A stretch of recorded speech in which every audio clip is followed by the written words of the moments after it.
Hey y'all, it's Bill. I'm starting a new series called Matters of the Mind and Heart.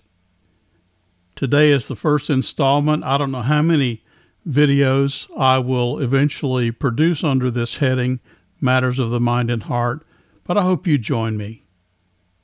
I'll be right back.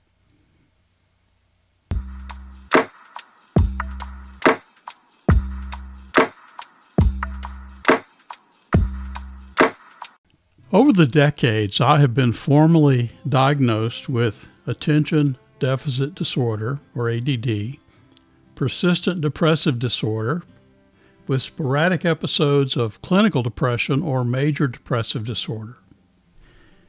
In recent research, I've learned that ADD is often a misdiagnosis for autism.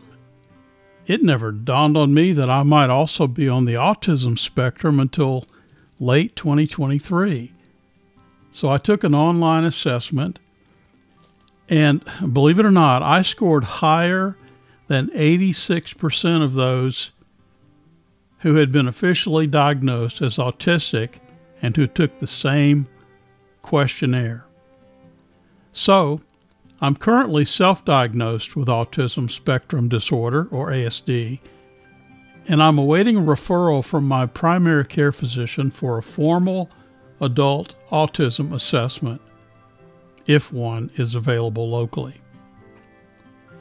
Many clinicians and counselors and therapists believe that such an adult assessment may be difficult to obtain simply because there are so few people who've been trained to do it, to diagnose adults who are on the spectrum.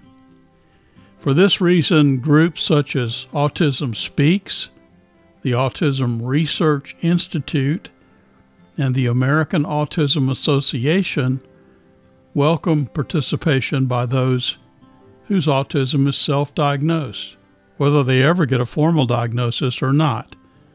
I'll put some links in the description below for these three organizations. Those who struggle with ADD, depression, ASD, and many other underlying mental health issues quickly learn to mask in order to fit into society and appear normal to friends, family, and work colleagues.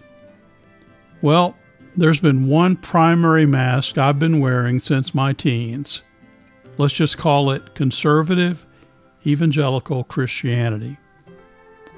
And not content with plain vanilla Christianity, I gradually went deeper down the rabbit hole and embraced the Reformed faith, also known as Calvinism, for the next 30 years, from 1980 to 2010. This lunacy impacted my entire life and the lives of my wife and 4 children. Looking back, I can see that Christianity in general and Calvinism in particular were the driving forces behind every major life decision.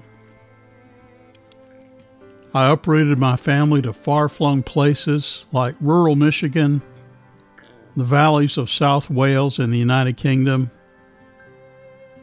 and even the panhandle of Northwest Florida.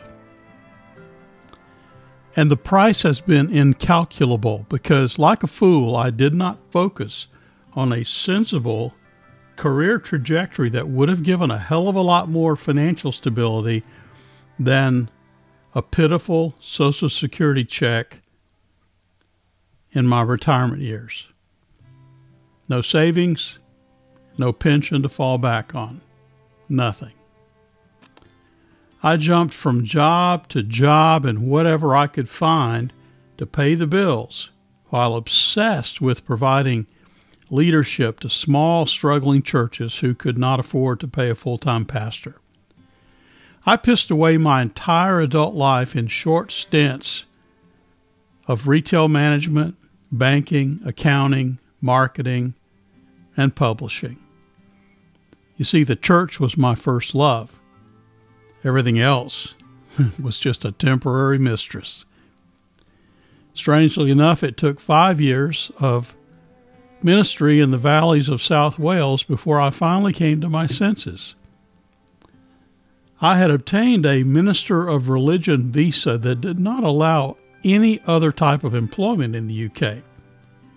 Once I decided that it was time to put religion and organized Christianity in my rearview mirror, I moved back to the States in May 2009 and almost immediately landed the best job I ever had.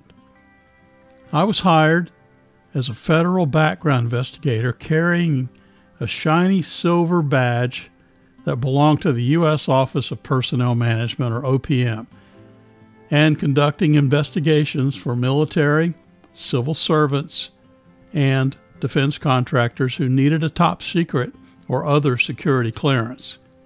The pay and the benefits were amazing. In fact, 10 years as an investigator probably doubled or tripled my monthly Social Security check compared to what it would have been otherwise.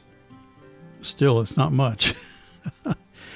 So I left organized religion in May 2009 when we moved back to the States from the UK.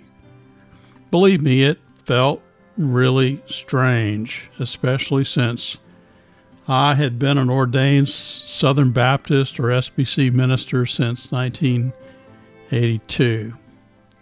Although I freely admit going through a withdrawal process in that first year, which included feelings of guilt, it was the best thing I could have done. And it has enabled me to gradually take off the Christian mask and discover a more genuine reflection of my true self. I no longer consider myself a Christian. There. I finally said it out loud for all the world to hear. In my next video, I will share how leaving Christianity has affected my life and my mental health, including my divorce after 47 years of marriage. I hope you'll stick around and watch that video when it's released. I'm going to stop here and just say bye for now. I hope you have a good day. I appreciate all of you. Take care.